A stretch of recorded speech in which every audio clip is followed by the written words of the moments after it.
Well, here we are to talk about the future of 2022, and to lead us on that journey is Josh Builta from Omdia. Welcome, Josh. Hey, Chuck, how you doing? Good. So, a look ahead. What does 2022 look like in the world of the Internet of Things? Well, there's a lot of exciting things I think we're anticipating. The IoT market continues to evolve, and one of the things that we are seeing is the increased presence of hyperscalers in that space.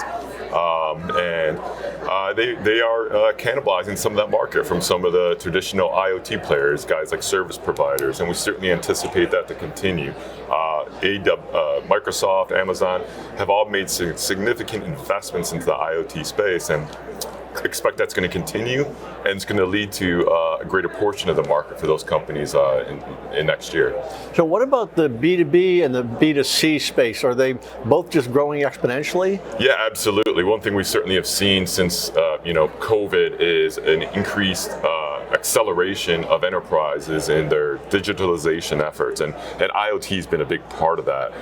We do multiple surveys looking at getting the pulse of the enterprises, and what we see across the board is increased investment in IoT and accelerating their projects, moving projects that were stuck in POC for maybe years, moving those to full deployments.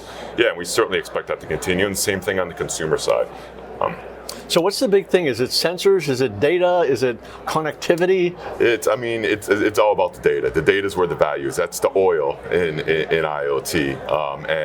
Now monetizing that data has been a difficult thing for many companies, I think, and making sense of this vast amount of data continues to be a struggle. When you have billions of devices, that's easy. Connecting them is easy. Getting value out of that connection is the next step, and I think that's where we see things like data analytics and AI starting to merge and converge with IoT. That's really where the value is going to come from. So are there any industries that are ahead, any that are behind? I would say, what we're seeing traditionally behind, I'll start there, has been the more industrial industries, manufacturing, very slow to embrace technology as a whole and IoT. They've had their way of doing things for several years, several decades, and they're reluctant to change. Now, we're starting to see that mood change gradually as they see some of the ROIs and some of the use cases come to fruition. Some of those POCs, as I mentioned, have had good results, and that's leading to full deployments. At the other end, I would say automotive continues to be at the forefront of the IoT space. Several car manufacturers are already talking about embedding 5G and have plans to embed 5G in their vehicles in the next few years. That's going to open up a range of possibilities, not just in terms of passenger entertainment features, but autonomous driving, and that's going to be a really exciting space for us to look at. Isn't that ironic, since it takes so long, the car manufacturing cycle is so far out? That's what I'm saying. This isn't their plans, but these things might not be on the road though until 2024, 2025. But they've been having these conversations for years. I'd give the automotive industry credit that they've been thinking about these issues even before 5G was actually a reality. And what about some of the industries that really are data intensive, like financial services? Mm-hmm. Are they tapping IoT in any way? Absolutely. We're seeing a lot more interest from customers in those areas, and again, seeing the value of all this data. And I would say they're maybe a little bit behind areas like automotive, but they're definitely seeing the value of it. And again, it's about, as I mentioned, we do multiple surveys, and one thing the enterprises tell us, including financial services, is they want to see an ROI from that project in the first 12 months.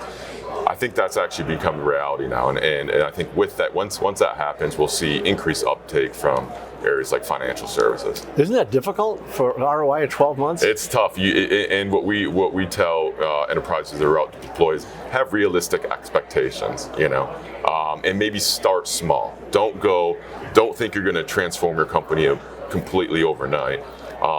Pick a right project where there's a problem, solve a problem, just don't bring the technology in there. But it's a difficult challenge, and it has been one of the traditional problems and why some of those projects have stayed at the POC stage, because 12 months is a really difficult and tight turnaround time. So a year from now, we're sitting here having a conversation. What are we going to be talking about in IoT? Maybe we'll be talking about 6G. I don't know. But no, I think we actually do think next year, this upcoming year, is an important year for 5G, and some of those use cases that we've been talking about for 2-3 years in the industry are actually going to start coming to fruition. So I expect there'll be a lot of discussion about that. I mentioned the hyperscalers also. I think another interesting thing that we're looking at is IoT for good, for lack of a better term, or think around sustainability efforts. We see corporate sustainability be such a high profile item for a lot of corporations and in governments now.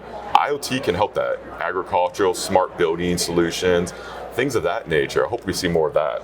Well, I look forward to that discussion. Thank you so much. Thanks, Chuck.